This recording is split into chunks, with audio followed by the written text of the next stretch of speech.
I loved it. You couldn't get me off the road. Like when I would go home, I would feel out of place.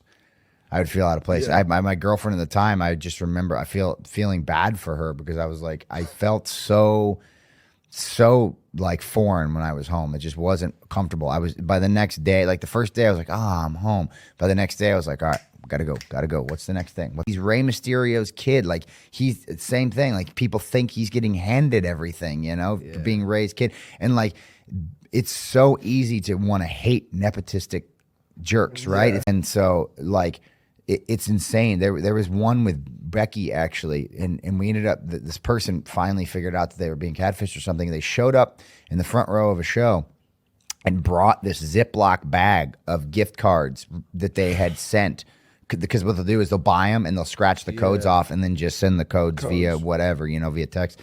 And then so the person gets all the cash from the gift card. And it was like, I mean, I added it all up. We're talking thousands of dollars.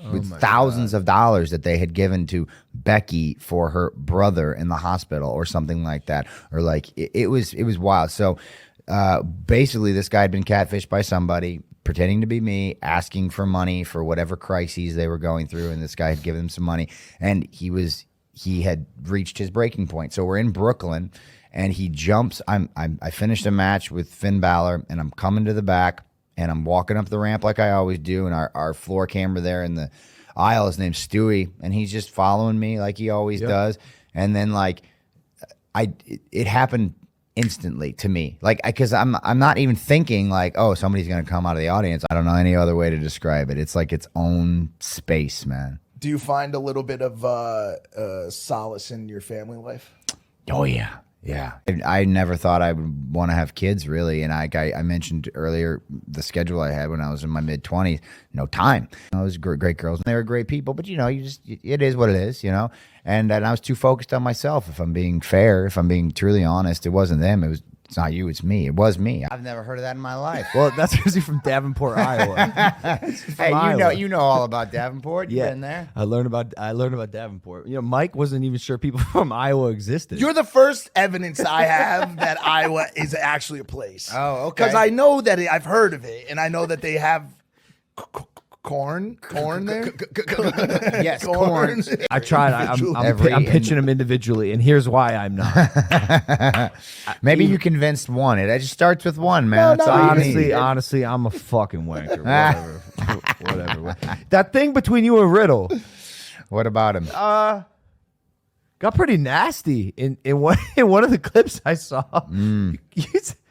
He said his wife and kids left him. Yeah, they did. And we're talking about it months later. Yeah. So that's it. Yeah. Totally good. I mean, look, I'm a professional. So like, if we can work together, we can work together. Things that happen outside of here, that is what it is, But like he apologized, and we mended fences. And I'm all about like, I don't write anybody off. I'm not like one of those guys. I'm very dressed down. I'm very no frills, relaxed, chill. So this is I'm actually out of my element right now in this suit. But when I was coming back from, I want to say paternity leave, we had our baby, and I was coming back and I wanted to do something different.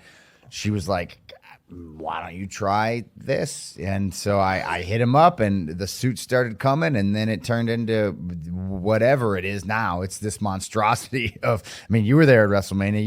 We're not talking about media appearances. We're not talking about extra travel days. None of that. Just to have a schedule that rigorous, it's obvious that you have to love what you do. And you obviously love wrestling. I get these clips on my TikTok of you performing in front of 20 people. It's like a young teenage Seth Rollins. Yep. This was just my first love, so it was kind of everything that I signed up for. I guess, I'd always heard like mythological stories about guys' schedules, like Ric Flair's, crazy schedules, NWA World. So I say no. I say you're probably fine, but definitely head on a swivel. For sure. I'll keep it on a swivel. I just don't want to get in trouble if I clock someone. If someone jumps the rail and you clock them, you will not get in trouble. Right. That is that. So you mentioned the Seth Triple H Rollins one. said it. When you get in the ring, are you? I mean, obviously you want to avoid these Yeah, at all situations. costs. Like I said with the guy who got me, I'm like, I don't want to be violent with you. I want to subdue you. But yeah, no one's going to fault you in that situation because you have to assume that it's volatile. Yep. You can't assume he's coming to give you a hug. You know what I mean? That's just.